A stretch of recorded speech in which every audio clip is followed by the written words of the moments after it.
altitude's a little low. So what do you do to correct? There you go, but not too much, perfect. And see how the horizon cuts your compass right across the corner? And that was what you did to fix it. So then you let it down, so then you let it down a little too much. Bring it up so the horizon is just touching your compass. Up, down a little bit. Right there, see that? See how it works? So bring it up so that the horizon is touching this corner. Right there, see that? And keep it there, so bring it up right there, perfect, see that? Now if you hold it, if you keep that there, look at your altitude. See?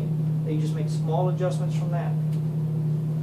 So you feel good with those, then you'll come to the left and you're going to make left turns and you're going to use that same principle to do both.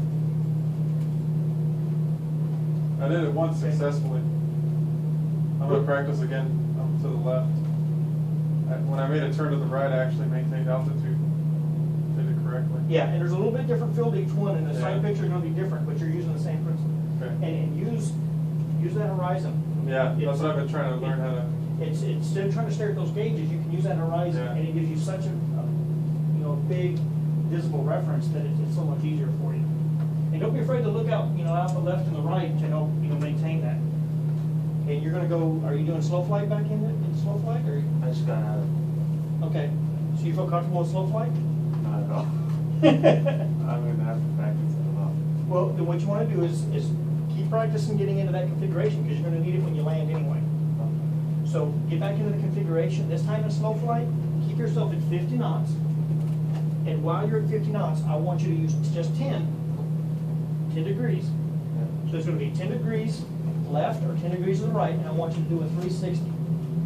Okay. So do a 360 in slow flight, 50 knots, and then make a right turn at 10 degrees at 50 knots. See if you can do those turns. So you're not worried about a specific heading, but if you start on a heading of north, you want to make sure you come out of the 360 on north, then do south and come out of that on south. And see if you can hold your altitude and speed in those turns. If you got that, then you're good. You're ready to move on to the next level. And where are you on taxi? Taxi. Okay, now watch your speeds. You don't want to get too fast. Up, remember? Can I really see the RPM? Is there any way you can lower this? Or Yeah, well, you can also go by your visual reference. You can tell whether you're going too fast Oh, or it not. is. So I'll try to lower that for you, but you want to be able to, you can look and kind of tell how fast you're moving. Because normally you're going to taxi at a brisk walk or a slow jog.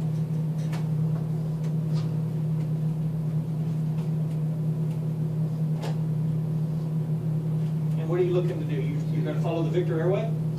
Going to Pomona. And what VOR are you tracking? Pomona. Are you sure you're tracking Pomona? 110.4. I think I'm going south. So if you're not sure where you're at, cross-check with another VOR, find out where you're at.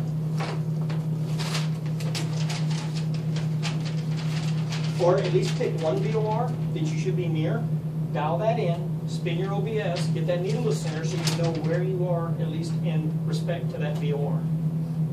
And then you can cross-reference. And never stop flying the plane. Look at your plane.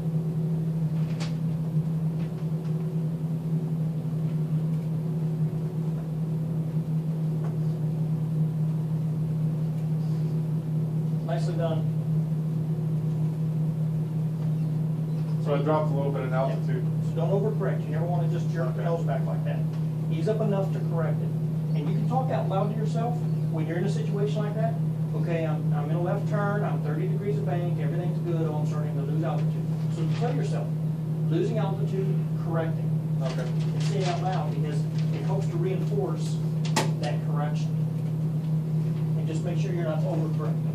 Because what you want to be able to do is make that turn to the left and make turns to the right, and then you want to be able to combine them. A left to the left turn or a right turn, depending on where you're starting. Doesn't matter which one you start with. You want to get a left turn in or a right turn, and then opposite. So you're basically doing a figure 8. Okay. And you want to be able to do that and maintain that altitude and that bank. Okay, so 50 knots, and what's wrong?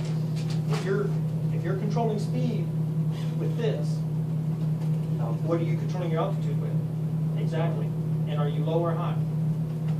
Right, so how do you fix it? There you go. And then maintain your speed with pitch. That's better. Yeah, remember, always let off a little bit soon, then small corrections. There you go, small corrections. So this time when you get down to the end of the runway, we'll get you set up for a takeoff. But follow that line. Nice and easy, not too fast. Okay, you got a handle on it? You tracked in Paradise? Cross-checking with Paradise. Okay.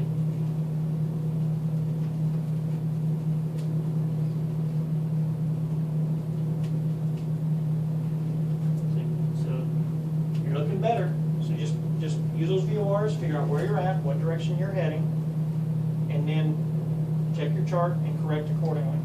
If you know you want to go to a specific VOR, then all you have to do is dial in that VOR, center that needle, and then match your heading to the heading on the OBS. Just make sure that the headings match and you have a to indication, not a from. Well, the one at the bottom is the what from? Right, but you're going to get reverse sensing if that's. So spin it till you have a to indication. The needle centers. And that is the heading directly to which VOR. Is that Pomona? Yeah. Okay, so Pomona is on a 315 or no 335 heading. So you should be on a 335 heading to get directly to it. See that? So according to that, that means the Pomona VOR is almost behind you, right? So you're flying away from it. And that's because you had the from indication.